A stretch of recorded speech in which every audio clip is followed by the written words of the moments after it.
ഇപ്പോൾ നമ്മൾ കുറേ നാളായിട്ട് കണ്ടുവരുന്ന ന്യൂസുകളാണ് ഇത് കണക്ക് ലേസിന് വേണ്ടി അടിയുണ്ടാക്കി, അതല്ലെങ്കിൽ പപ്പടം കിട്ടിയില്ല, അല്ലെങ്കിൽ ചിക്കൻ കിട്ടിയില്ല എന്ന് പറഞ്ഞൊക്കെ അടിയുണ്ടാക്കുന്ന കേസ് നമ്മൾ ഒരുപാട് നാളായിട്ട് കണ്ടുവരുന്നതാണ്. അതേപോലത്തെ ഉള്ള ഒരു ലേറ്റസ്റ്റ് കേസാണ് ഇത് കണക്കുണ്ടെങ്കിൽ തന്ന ചിക്കൻ കുറവായി പോയെന്നും പറഞ്ഞ് അടി ഉണ്ടാക്കുന്നുണ്ടെങ്കിൽ നമുക്കിപ്പോൾ കാണാൻ സാധിച്ചു. ഇത് നടന്നത് ഇടപ്പള്ളിയിലാണ്.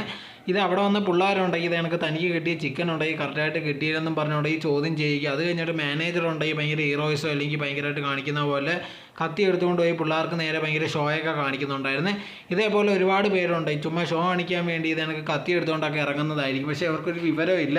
ഇതേ കണത്തുള്ള കാര്യങ്ങളൊക്കെ വെളിയിൽ പോയി കഴിഞ്ഞാൽ ഇതൊക്കെ വേറെ വകുപ്പിലാണ് കേസ് വരുന്നത്. അതുപോലും മനസ്സിലാക്കാതെ ആ സമയത്തുള്ളൊരു ഇമോഷന് വേണ്ടി വലിയ ഷോ കാണിക്കാൻ വേണ്ടിയൊക്കെ ഉണ്ടെങ്കിൽ ഇതേ കണക്ക് കത്തിയൊക്കെ എടുത്തുകൊണ്ട് ചെല്ലും. അതും പിള്ളേരുടെ അടുത്തോട്ട് ഇതേ കണക്കത്തുള്ള കത്തിയും കൊണ്ട് ചെല്ലുന്നത് തന്നെ വകുപ്പ് വേറെ ആവും. എന്തായിരുന്നാലും ശരി, ഇതിനെ പറ്റിയുള്ള വേറെ ഒരു അപ്ഡേറ്റ് ഇതുവരെ കിട്ടിയിട്ടില്ല. ബാക്കിയുണ്ടെങ്കിൽ എന്തെങ്കിലും ഒരു അപ്ഡേറ്റ് കിട്ടി ഞാൻ ഈ ചാനലിൽ തന്നെ ഇൻഫോം ചെയ്യുന്നതായിരിക്കും. ഇതിനെപ്പറ്റിയുള്ള നിങ്ങളുടെ അഭിപ്രായം കമൻറ്റ് ബോക്സിൽ കമൻറ്റായി രേഖപ്പെടുത്തുക.